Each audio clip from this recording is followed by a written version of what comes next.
एकनाथ खडसेजी, मला तुम्ही सांगा की ज्या पद्धतीने तुम्ही चहापानावर कायम बहिष्कार घालताय, खरंच याची गरज आहे का? आणि जर चर्चेने जर हे विषय सोडवले जात असतील तर बहिष्काराची भाषा करून यातून नक्की काय साध्य होतं? कायम बहिष्कार घातला हे तितकंसं खरं नाहीये. अनेक वेळा आम्ही माननीय मुख्यमंत्र्यांनी बोलवलेल्या चहापानाला गेलेलो आहे. खरं अनुभव असा आला या संदर्भामध्ये की जे विषय आम्ही त्या ठिकाणी मांडतो, जी चर्चा समोरासमोर बसून आम्ही करत असतो, त्या चर्चेला फारसं गांभीर्यानं सरकार घेत नाही असा आमचा अनुभव आहे. मागच्या कालखंडात तर मला आठवतं की माननीय अशोक चव्हाण साहेब मुख्यमंत्री असताना आम्ही चहापानाला गेलो होतो आणि चहापान झाल्यानंतर त्यांनी पत्रकारांना आणि इलेक्ट्रॉनिक मीडियाला विरोधी पक्षाविषयी टिंगलटवाळीचंच वक्तव्य केलं होतं. मग आम्ही तिथं जायचं आणि तुम्ही तिथं टिंगलटवाळी करायची, यासाठी आम्ही जायचं. चहा पाण्याचा अर्थ असा आहे की त्या ठिकाणी जाऊन सौहार्दाचं वातावरण निर्माण व्हावं आणि प्रश्न सुटावे. परंतु अलीकडे ज्या घटना घडल्या की अगदी मुंबईसारख्या शहरामध्ये सातत्यानं होत असलेले बॉम्बस्फोट आणि या बॉम्बस्फोटामध्ये मोठ्या प्रमाणावर आज 24 माणसं बळी गेलेत, अनेक व्यक्ती त्याचा अपंग झाल्या आणि अशा ठिकाणी सरकारच्या माध्यमातून आतापर्यंत एकही व्यक्ती अटक करू शकला नाही, एक कोण त्याचा सुगावा लागला नाही.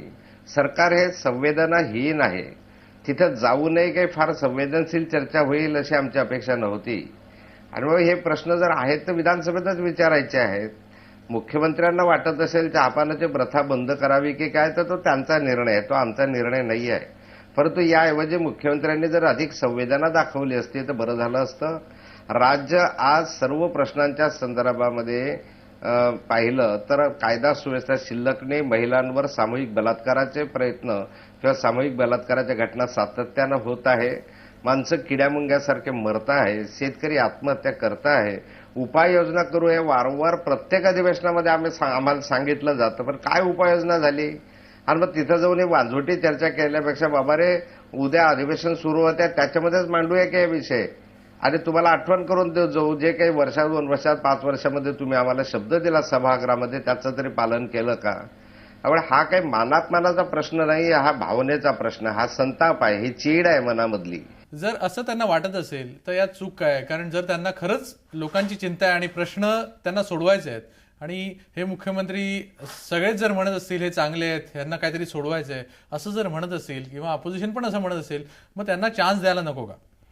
हा विषय संधीचा नाही आहे. सरकार आहे, सरकारकडनं काय अपेक्षा असाव्यात हे जनतेच्या भावना ह्या विरोधी पक्षाच्या माध्यमातून व्यक्त होत असतात केव्हाही. मुख्यमंत्र्यांना चहापानावर आम्ही टाकलेल्या बहिष्कारातनं अवमानित वाटून त्यांनी जे उद्विग्नाचे उद्गार काढलेले आहेत ते लोकशाहीचा अवमान करणारे आहेत. मुळात या प्रथेमधनं एक चांगला संकेत असता की या विरोधकांनी यावं आणि उद्याच्या विधान सभेमध्ये होणाऱ्या चर्चेसंदर्भामध्ये आपलं मत आपण कोणत्या पद्धतीने जाणार आहोत आणि कोणत्या चर्चेतून आपण कोणत्या प्रश्नाला फावून जाणार आहोत या संदर्भातलं एक दिग्दर्शन आणि मार्गदर्शन हा एक विषय असतो तिथे. परंतु आम्ही वारंवार बहिष्कार टाकतोय म्हणण्यापेक्षा दादांनाही माहिती आहे बहिष्कार टाकण्यासारखी प्रत्येक वेळेला आपल्याकडनं परिस्थिती का निर्माण होते याचं चिंतन मुख्यमंत्र्यांनी केलं पाहिजे. मला प्रत्येक बहिष्काराची तुम्ही आठवण करून दिली तर मी प्रत्येक बहिष्कार का टाकला? एवढा उद्वेग जनतेमध्ये निर्माण झाला. आज बॉम्बस्फोट झाल्यानंतर एवढी माणसं मरतायत, अधिवेशन तोंडावर आहे आणि आमच्या पोलीस खात्याला आजही साधा धागा का दोरा काय तुम्ही सांगतात दोरा तो कोण सापडत नाही आहे. एवढी जर गंभीर परिस्थिती असेल तर हा संताप आम्ही व्यक्त करण्याची एक जी ही माध्यम आहे, या माध्यमातून आम्ही हा संताप व्यक्त करत असतो आणि सरकारला त्याच्या जाणीवेतनं कुठेतरी संकोच वाटला पाहिजे. बंदच करतो प्रथा म्हणणं ठीक आहे, तो त्यांचा प्रश्न आहे. परंतु ज्या वेळेला अशी परिस्थिती निर्माण होते, जनतेचा प्रचंड उद्वेग व्यक्त होतोय विरोधी पक्षाच्या माध्यमातून, तर पुढच्या वेळेला विरोधी पक्ष चहापानाला येतील एवढी सत्ताधाऱ्यांनी आपलं शासन चालवण्याची काळजी घेतली तर हे प्रसंग ओढवणारे ह्याची जाणीव त्याच्यातनं झाली पाहिजे. आमच्या बहिष्काराचा अन्वयार्थ त्यांनी कसा लावायचा याला फार महत्त्व आहे या लोकशाहीमध्ये. त्यामुळे उद्विग्न होऊन हे येणारच नसतील तर छाप यायला कोण जात नसते तिथे.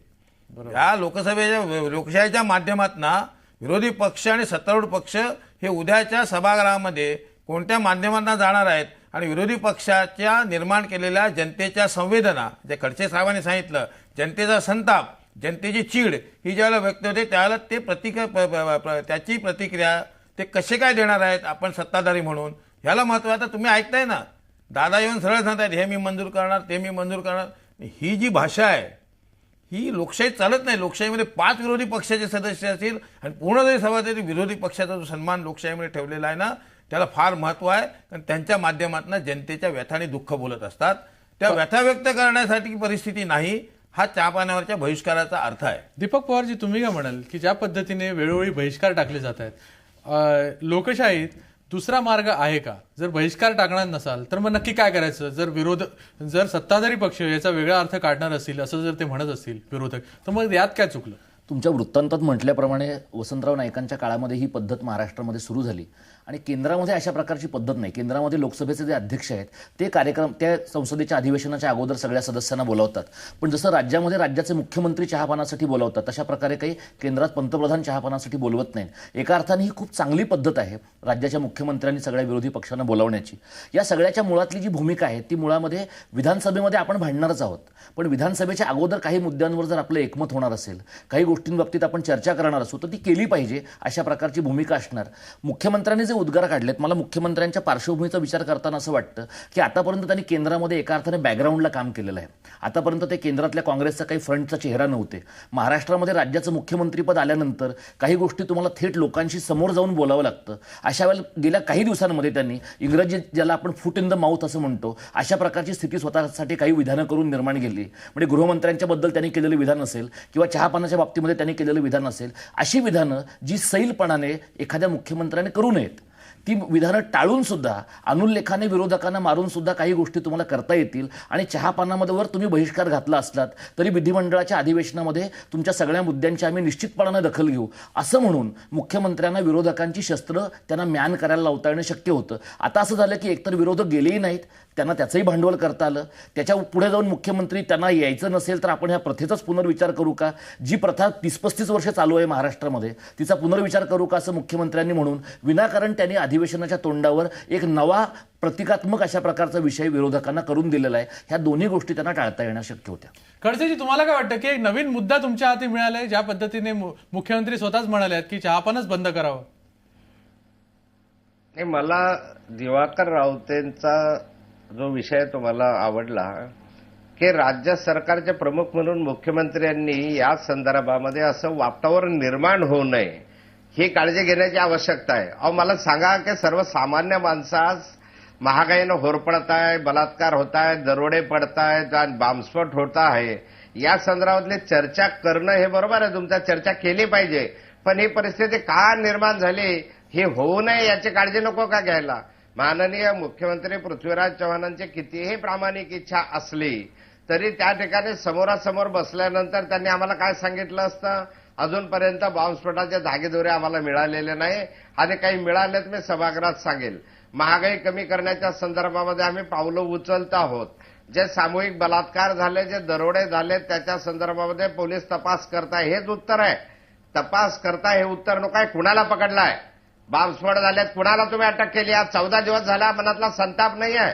आणि त्या ठिकाणी जाऊन हसत खेळत चहापाणी घ्यायचं. एका बाजूला जनतेचेही आम्हाला भावना लक्षात घ्यायच्या आहेत, दुसऱ्या बाजूला तेही विधानसभेत मांडायचं आहे. हे भावनांचं प्रतिबिंब आहे, या संवेदना आहे. सरकारला जर संवेदना असत्या तर आधी त्या संदर्भामधले काही निर्णय अधिवेशनाच्या पूर्व त्यांनी घोषित केले असते. पण हे सरकार प्रत्येक निर्णयाकडे राजकीय हेतून पाहत आहे. माननीय अजितदादा म्हणताय की अंधश्रद्धा निर्मूलन आम्ही रेटून नेऊन मंजूर करून टाकू. बहुमताच्या जोरावर जर अशा भाषा तुम्ही करत असाल, अरे आम्ही अल्पमतात असलो तरी चालेल, पण आमचा वैधानिक अधिकार आहे या संदर्भामध्ये चर्चा करणं, विचार व्यक्त करणं. आणि अशा स्वरूपाचे व्यक्त करून तुम्ही आमच्यासाठी वातावरण तयार करता की या आता हातात हात घालून आपण चहा घेऊया, जेवण करूया, हे बरोबर नाही आहे. सरकारची वर्तणूक ही जनतेच्या प्रती त्यांच्या भावनांच्या प्रतिबिंब जे आहे त्या प्रतिबिंब जाणून उपाययोजना करण्याची असली पाहिजे. असे तुसरेपणे विरोधकांना दबावून किंवा त्यांना त्या ठिकाणी अशा रीतीनं वर्तणूक देऊन बरोबर नाहीये. महाजन साहेबांना मी विचारणार आहे, माननीय अशोक चव्हाण साहेबांनी त्या ठिकाणी अशी टिंगलटवाळी आमची केली होती चहापाण्याला गेल्यानंतर. हे मी स्वतः चहापाण्याला दरवेळेस आता जवळपास 22 वर्ष झाले मी त्या ठिकाणी उपस्थित असतो आणि मी स्वतः ऐकल्यानंतर मलाच त्या संदर्भातला स्वाभाविक चीड आली होती. मी अशोक चव्हाण साहेबांना बोललो होतो की असं वक्तव्य करणे बरोबर नाही. उल्हास पवारजी, तुम्ही काय म्हणाल की ज्या पद्धतीने बरोबर नाही असं बरोबर आहे खडसेजी, आपण उल्हास पवारांकडून त्याचं उत्तर घेऊया. उल्हास पवारजी, तुम्ही काय म्हणाल, ज्या पद्धतीने ट्रीटमेंट मिळते किंवा ज्या पद्धतीची वागणूक मिळते त्यामुळे लोकांनी काय बोध घ्यायचा, आणि सर्वात महत्वाचं की अशी जेव्हा परिस्थिती महाराष्ट्रावर आलेली आहे, जेव्हा मुंबईसारख्या ठिकाणी बॉम्बस्फोट होत आहेत, सरकारकडे उत्तर नाही आहेत, मग नक्की लोकांनी किंवा विरोधकांनी चहापानाला का जायचं? एक तर पहिल्यांदा पुन्हा मी सांगतो की आता माननीय खडसे साहेबांनी टिंगल टवाळे हा शब्द जो वापरला ना, अहो एका चहा पाण्याच्या वेळी चर्चेतून नर्म विनोद आणि त्यातनं असतं त्याला टिंगल टवाळे ते म्हणत असतील तर हे दुर्दैवी बाब आहे. पहिला मुद्दा. दुसरा मुद्दा ते बोलताना एक वाक्य असं आता बोलून गेले की त्यांनी घोषणा करायला पाहिजे होत्या, पण ते अतिशय ज्येष्ठ सभासद आहेत. विधिमंडळ अधिवेशन तोंडावर आलेले असताना कोणत्याही निर्णयाच्या घोषणा या सभागृहाच्या बाहेर अगोदर करायच्या नसतात. ही नियमावली आहे आणि म्हणून तर प्राधान्य कशाला द्यायचं, याची चर्चा चहा पाण्याच्या वेळी व्हावी, त्याची चर्चा कुठल्या अनुषंगाने व्हावी. विषय नाही.